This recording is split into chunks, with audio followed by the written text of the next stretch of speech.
ఒక ఊరిలో రాము అనే యువకుడు ఉండేవాడు. అతనికి బాగా నేర్చుకునే ప్రతిభ ఉంది. కానీ ఏ పని మొదలుపెట్టినా మధ్యలోనే ఆపేసేవాడు. తన జీవితం గురించి అసంతృప్తిగా ఉండేవాడు.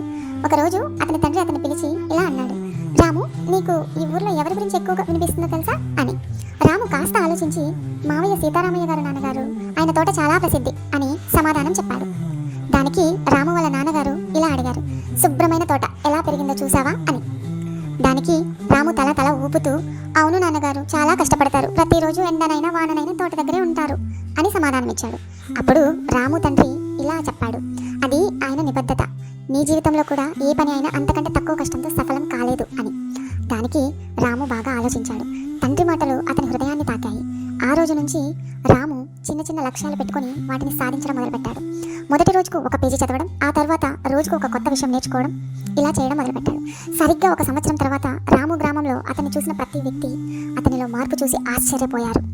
ఇప్పుడు రాము ఓ మంచి ఉద్యోగంలో స్థిరపడి చిన్నపిల్లలకు ఉచితంగా పాఠాలు చెప్తున్నాడు. ఈ కథ రాము జీవితం చూపించి గుణపాఠం అందిస్తుంది. కష్టం, పట్టుదల మరియు దృఢ నిశ్చయంతో మన జీవితంలో ఏమి సాధించగలమో అది మన మీదనే ఆధారపడి ఉంటుంది.